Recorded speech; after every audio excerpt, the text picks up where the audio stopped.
बिस्मिल्लाहिर्रहमानिर्रहीम अस्सलाम वालेकुम दोस्तانو उम्मीद लरम تاسو پر جوړ او خوشاله وي او ژوند په مزوق په دوستانو صحابه کې ملګری خپل ملګری سره بدفعلی کړي د بدفعلی نه بعد قتل کړي دوستانو دی واقعي باره کې د معلومات دی ویډیو کې شریکام چې دا واقعیا د صحابه ده چې ملګری خپل ملګری چې دا هغه په چکر باندې غره ته بوتل چې ورته په پروګرام کو چاواله ماواله وغه مخه ځان سره خسي ته چې کله غره ته رسیدلې د درې کسانه او تاواله نه کې نه ولي سلور وړه کسانه وسه بدفعلی کړي د بدفعلی نه بعد قتل کړي دي دوستانو پولیسو دا کسان گرفتار کړي دوی مې ریزي باندې د غلاش چې دا غرنه ملا شلو دوستانو کسانې گرفتار مور پلار په مدعیت کې اف ای آر درج شو چې د الکانو نه تاسو وکړو چې ولې مقتل وي چې دغه مونږ پر خندا کړی و هغه خندا بدلته مونږ واخصلو مونږ په شرمنده نه یو ته خو په نه شرمنده مور پلار خو د شرمنده دي ته خو خور لري ته ورور لري هغه ته خو د کار وکړلو صرف خپل نفس خواهش په خپل نفس اطمینان دی پر دوستانو نن سبا د دور کې ملګره نه ده ملګره دشمن ده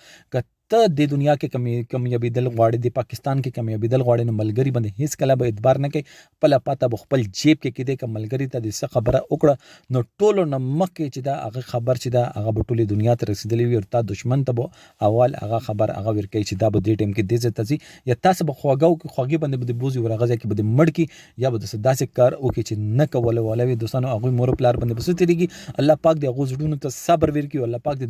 دغه الک کور ولا چې دی هغه ته صبر ورکړي چې دغه سي الوا دی راوړي دي دوستانو موږ د پر ډیر زیات شرم مقام ده موږ د علمیه ده ډیر زیاته شرمناک علمیه ده موږ د معاشره دی پر چې داسې حیوانان هم معاشره کې شته چې هغه تعلیم صحیح نه دي شوی او هغه ټوکی ولې کوي بل پر خندا بل کوي هغه خندا بدل به تاسو دې طریقې باندې خلک چې مور پلار چې دومره مشکل باندې د الوا دی رلوي کړي او تاسو سره بدفعلی وکړه بیزتی وکړه هغه نه بعد مو قتل کړو تاسو نتیجه به سره وځي تاسو خدا کار وکړو خو تاسو خور لور مور هر یو چیز لري نو تاسو حل هم دغه تاسو اختتام هم دغه ولې اسلام کې چې سترګې بدل سترګه ده پوزه بدل پوزه ده لاس بدل لاس ده نو قتل بدل قتل ده دوستانو دې باره کې تاسو سره رائے د خپل رائے اظهار کمنټ سیکشن کې لازمي کوي والسلام